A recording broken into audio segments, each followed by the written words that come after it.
Alright, so I've been getting a bunch of questions since my rig's changed, since now we're doing the full direct thing for the band. So, I'm going to go over a couple things. You guys have been asking about what's on my board and what kind of things are on my board and why there's this and that. So I'm going to explain this. So what we're doing now is the whole band runs direct. So what I have is I have a DI box by Rapco, small DI box on the front of the board that goes out to front of house. So what this allows me to do is literally just disconnect the microphone on the stage and plug the cable in that's already at the venue. All the front of house guys got to do is go over, flip a switch so that he gets the line level instead of mic level. Makes it really super simple for him. I see a lot of you guys talking about TRS cables and can't we just run a TRS cable to XLR? Yes, you can, absolutely. But it turns into more of a pain in the ass for the sound engineer because now he's got to take that cable, your cable, go all the way to wherever his snake is, which is probably buried behind the drum set somewhere. Go back there, disconnect the cable he's got already connected, plug yours in, go switch everything over to line level, then come back to your shit and make sure your shit is working properly. Then when you're done on stage, he's got to go back, disconnect all that shit again, and plug his shit back in. Make it as simple as possible for them. So, that's why I use a direct box. It just makes it nice and simple. I grab whatever cable they want me to use, bang, plug it right in, boom, I'm done. I need to hook up one cable, I'm set up for front of house. I'm done, that's it. So, the way this whole pedal board is routed, I'll give you that real quick, is I got my line 6 G30 right here. G30 is going to send to the guitar in. Then we got my effects loop in and out. That runs over to this TC Electronic Flashback Mini delay. I have a very specific delay that I use that for. It's part of my sitar sound for a couple of the songs we do.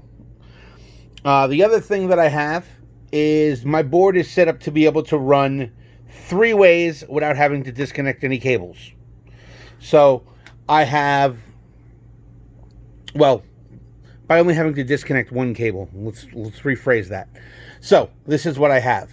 I have my main out that goes to the DI box. Okay, that goes to front of house. I also have an amp out setup that can be run into a power amp and then into a cabinet. That comes through here. And this is a volume control box that I built in case the amp that I'm plugging into on the stage has a post-master volume effects loop. So if you have a post-master volume effects loop, what winds up happening is you can't control the volume because this volume control does not affect the amp out on the PodGo. And then the third setup that I have is I have the Mooer Baby Bomb, which is a power amp that I can plug directly into a cabinet. That comes out of this box as well. So basically the way it works is if I want to just run direct, I just plug an XLR in. At the same time, if I want to send a signal to an amp on the stage or a cabinet on the stage, I can either take this box here, plug a speaker cable in right here, and then run that directly to a cabinet, and then here's my volume control. Or I can plug this, come out of this on the amp side, and run that to the power section of a tube amp. So any way I want to be able to run this, or any way I have to run this in order, if I go to a local jam session, if I go into the studio and then want to mic up a cab, whatever they need to do, in order to do anything, I only have to change a single cable, only if I want to run it into a tube amp. So I just disconnect this here. Get this out of the way real quick. Disconnect this here, and then plug that right into the amp. If they don't have a tube amp and just have a 412 cabinet, I can plug this in right here.